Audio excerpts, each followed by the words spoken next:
Our second plenary speaker is Mr. Richard Stone from AAAS. Richard Stone is a world-renowned science writer and currently holds the position of international editor at Science.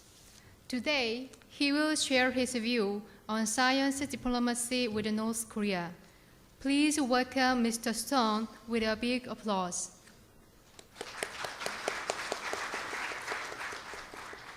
Thank you very much, President Park, Chairman Lee, esteemed ambassadors, and distinguished participants. It's a pleasure to be here, and I'd like to talk a little bit about the area of science diplomacy this morning, a theme that I think is going to be picked up again later in the Innovation Forum. I'm going to be talking about some specific projects, so I'm going to put this up a little bit.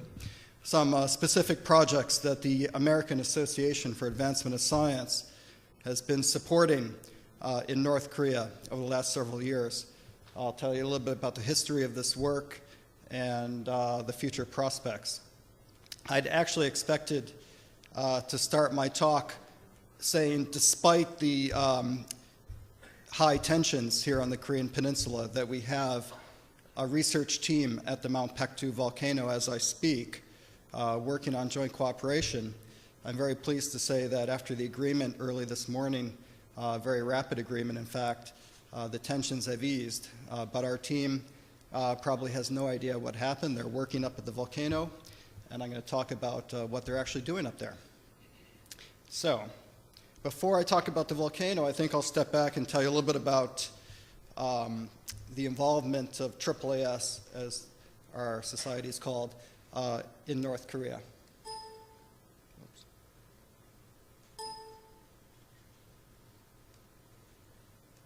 There we go. Okay. It all began about 10 years ago, 2004. I am working in the news department of AAAS Science Magazine, and I'd long been interested in North Korea. I did a lot of reporting from the former Soviet Union and had understood that many of the senior North Korean scientists had trained in Soviet laboratories. And I wanted to understand the North Korean scientific community, where it stood at that point, going on 15 years after the collapse of the Soviet Union at that time. So it took me 2 years to get a visa. And I went in the summer of 2004. It was a very interesting trip. I visited several laboratories of the Academy of Sciences of North Korea.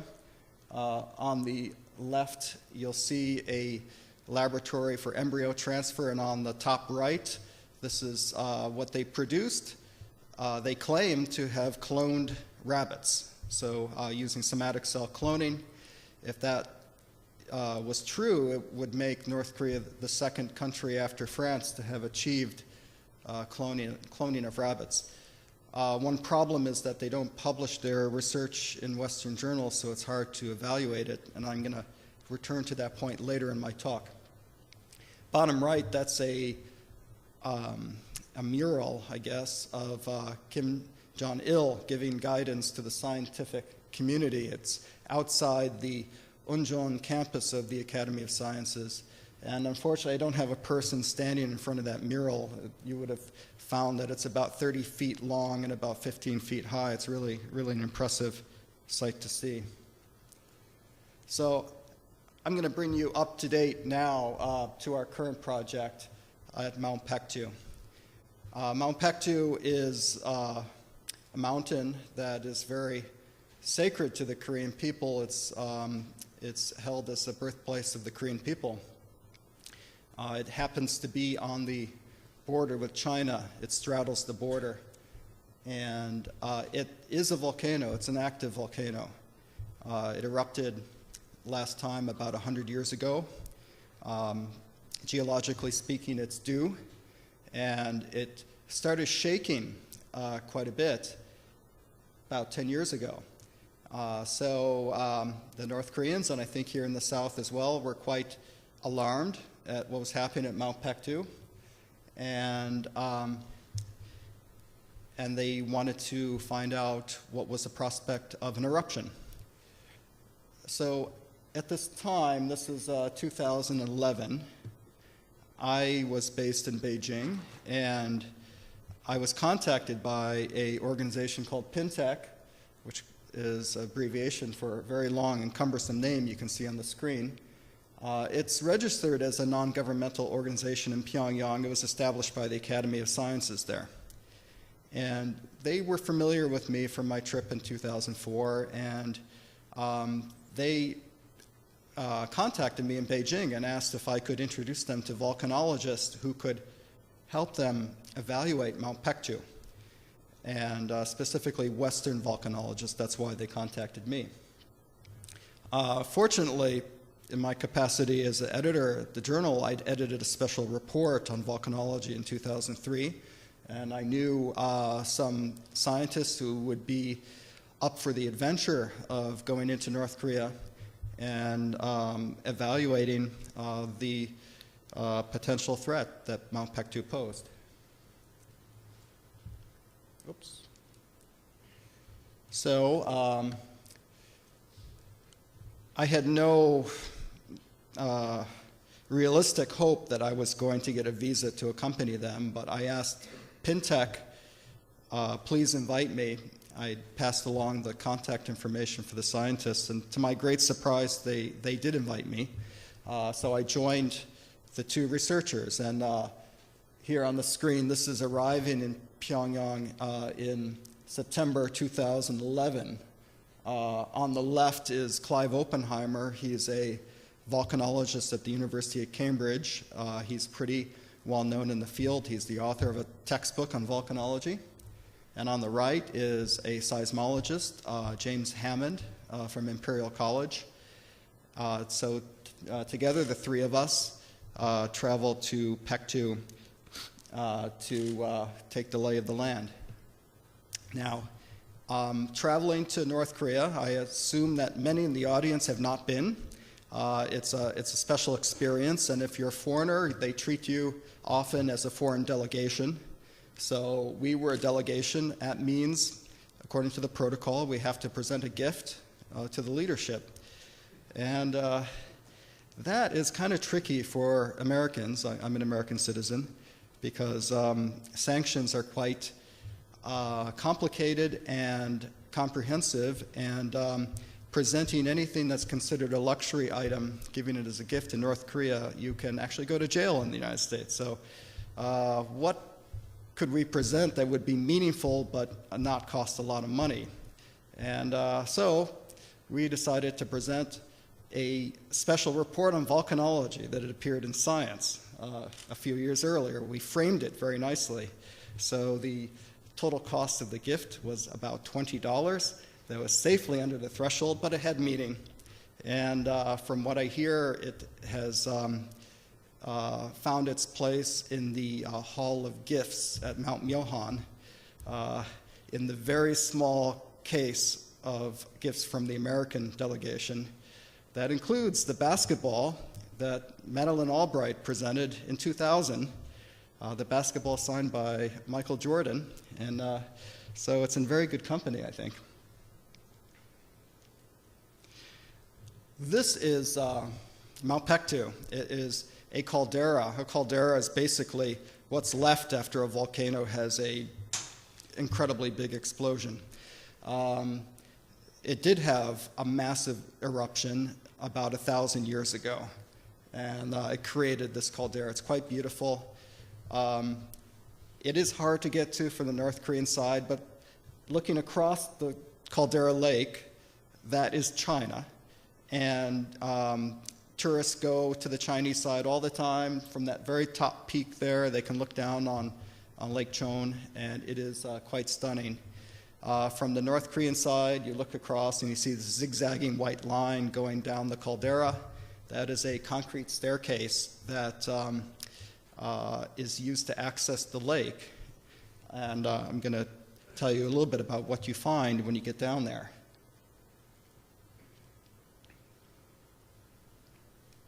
There we go. this is what you find. This is a little research station near the lake. It is a year-round station.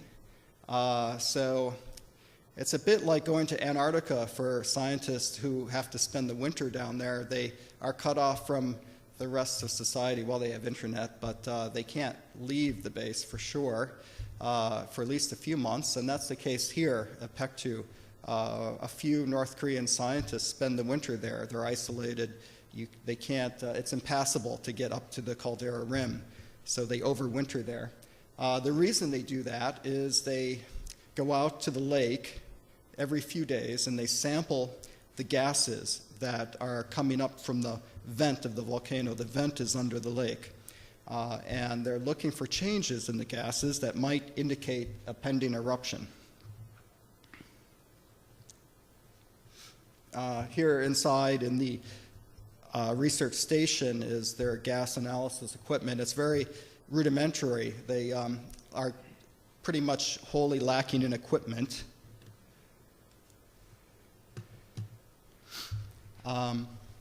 We walked down the concrete staircase, and it was quite an experience. It takes a while. It's several hundred-meter drop in going down the stairs, and going back up. They were worried about whether we would have the stamina to do it. So there's a gondola, that cable car system that had been built in anticipation of tourists coming frequently to Mount Paektu on the North Korean side.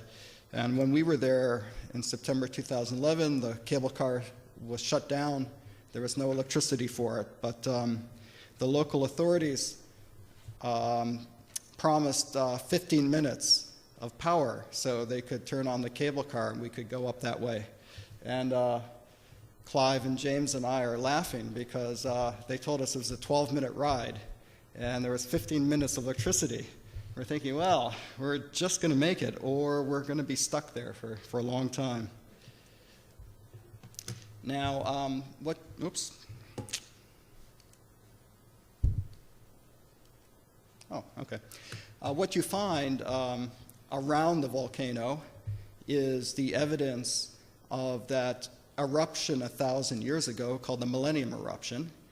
And it was titanic. It was the second biggest eruption on Earth in the past 10,000 years, so bigger than Krakatoa, which I'm sure you've all heard of. And this is the ash from that eruption. Clive and James are sampling it. This is why it's actually quite interesting to Western scientists.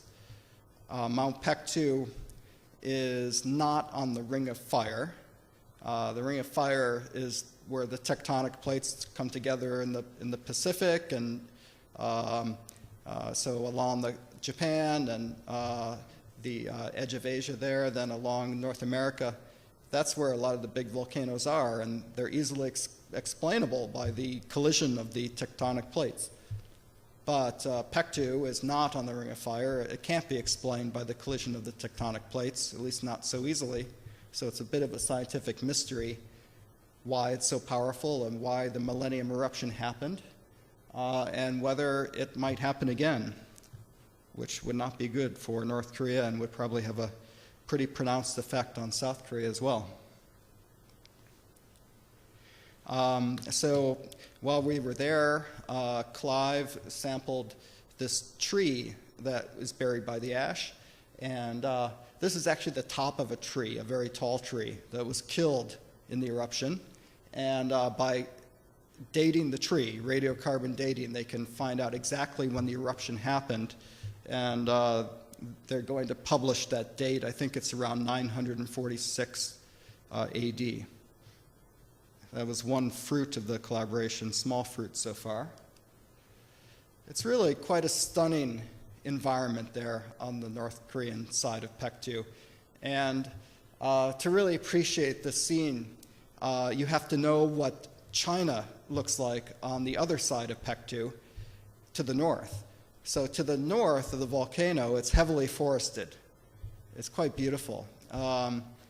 But to the south of the volcano on the North Korean side, it looks like tundra, the Arctic. I mean, there's no trees. So you see this rainbow on a treeless landscape. The reason that it has no trees is that the Millennium eruption was so devastating that the environment has not bounced back yet. So the forest was all killed, and this is all that's left, and it's not clear when the forest will grow back. It's not from North Koreans cutting down the forest. This was a natural ecosystem that was created. Now, to the science that the North Koreans are doing, I told you that the Western scientists are quite interested in Mount Paektu, and the North Koreans happen to be doing some interesting work as well themselves. Here they are drilling down and sampling the ash from the Millennium eruption at distant spots from the volcano to map the extent of the ash fall. And this is work that they have not yet published, but which the British researchers are going to help them relate to the world. Now, maybe the South Koreans in the audience can recognize this building, but let me explain what it is. This is in the secret camp. So the secret camp is a guerrilla base, basically. When Japan had colonized the Korean Peninsula, there was guerrilla warfare against the Japanese. This was in the 1930s, 20s, 30s. This is reputedly where Kim Jong-il was born, not far from Mount Paektu, and it's now a tourist site. They've reconstructed this particular building, but it indicates the importance of Mount Paektu for the North Koreans, not just for the sake of the population that lives in that area and what the eruption threat poses to the population, but it poses a threat to a site of profound historical significance to the North Korean people. So this collaboration has been going very well. Here, James and Clive are working with the North Korean seismologists, analyzing data from a broadband seismometer.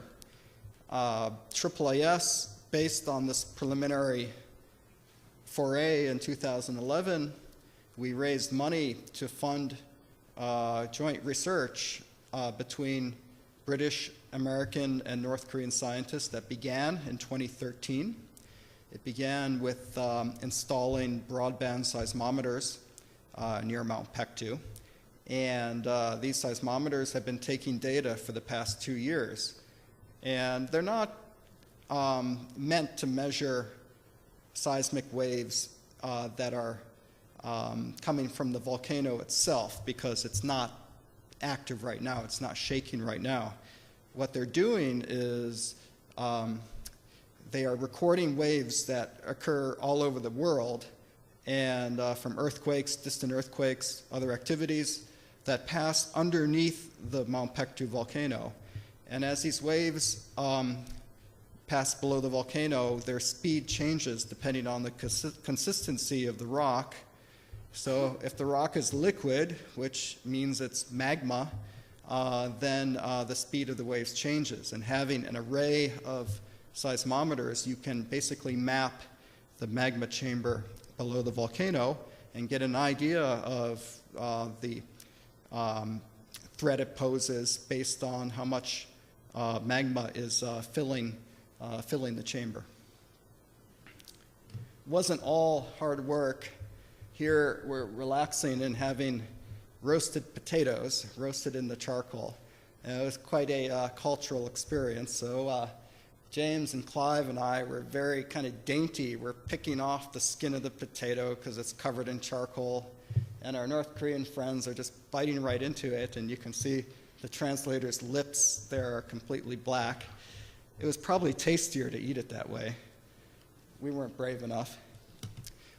As part of this collaboration, we've stated from the beginning that this is a joint project. It's not a matter of Western scientists coming in and commandeering data or anything like that. It's, they're working together, and part of this has meant bringing 4 of their scientists to England to work on data analysis. This happened earlier this year, March.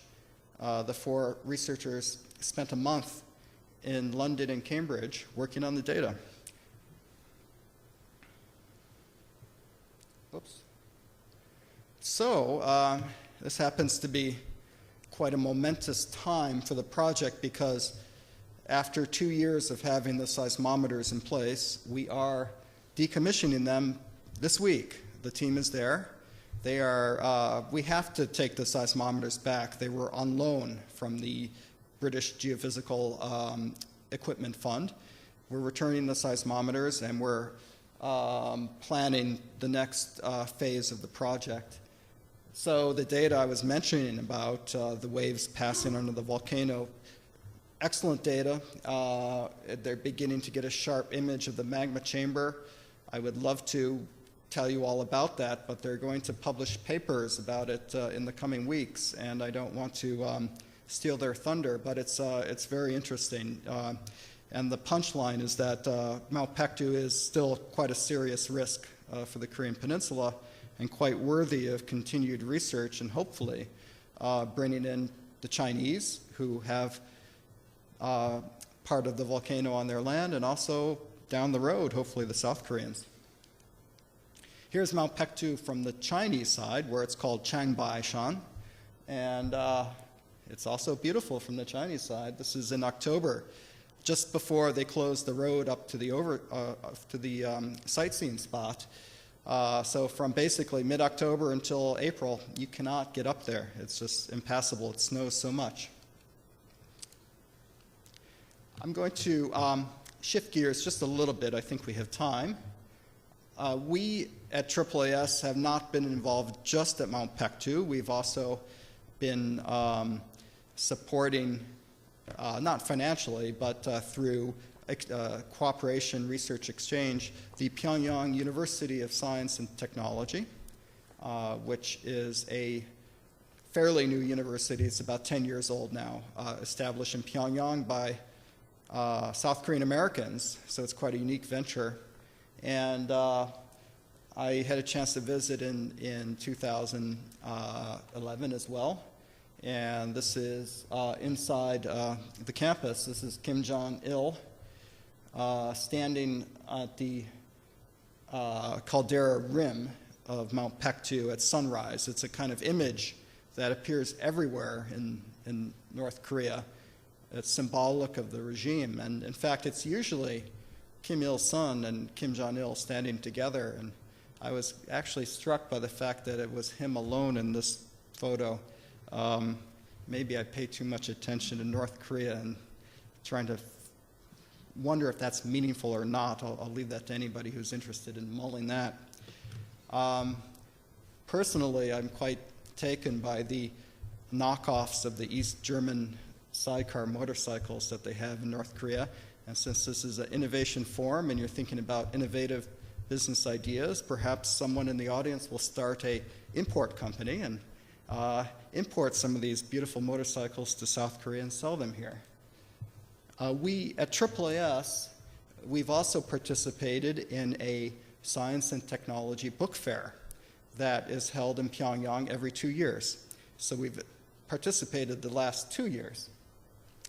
This is the stand where we donate scientific textbooks that end up in the Grand People's Study House, the central library in Pyongyang.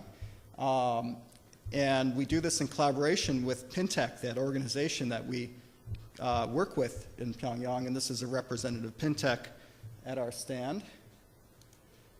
The books are voraciously snapped up. Well, I can't say snapped up. They are, the scientists come to the booth during the book fair and they have to sign a list expressing interest in what books they want to borrow later. They can't take them home with them. But there's a lot of interest from the scientific community in North Korea in the textbooks that we donate. Now, the last book fair, this was September 2014. This was the last time I was in North Korea.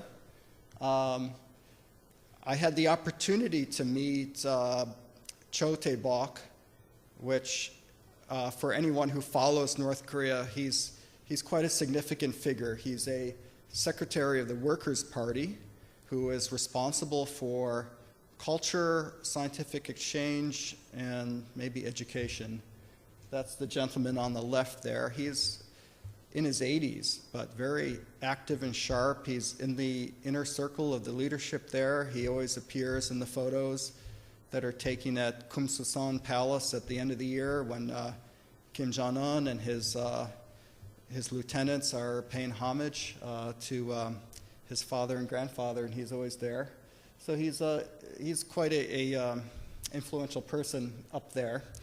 And he took an interest in the fact that a representative of the journal Science was there, and he wanted to find a way that Science and AAAS could train North Korean scientists in how to publish in Western journals. And it goes back to that issue I was talking about with the clone rabbits. It's an interesting claim that they made, but until they publish the data, it's hard to take it with more than a grain of salt. They need to publish. And so as a result of this meeting, which was not arranged, it just happened at a banquet, Cho Tae-bok said, okay, I want representatives of 4 of the major universities in Pyongyang to meet with you. He was talking to me, and talk about how to publish in Western journals. So we held this impromptu meeting the next day with representatives of Kim Il-sung University, Kim Chaek, Pyongyang University of Medicine, and Pyongyang University of Architecture. And we agreed that the best way forward was to have a workshop at some point to train younger scientists who are doing active research, train them in the art of publishing papers in Western journals. So we've agreed to have a workshop, probably, if it happens, well, I hope it will happen, but the timing depends on political tensions. We hope to do that this coming November. So I'm going to wrap things up with just a couple slides of how Pyongyang has changed over the years. This was a picture I took in 2004 that you can barely see it. It's at night. It's the Tower of Juche, one of their monuments downtown near the river. That first year I was there, it was summer of 2004. After 10 p.m., the city was basically dark. It was very difficult conditions there. And here's a picture I took almost from the same spot last September.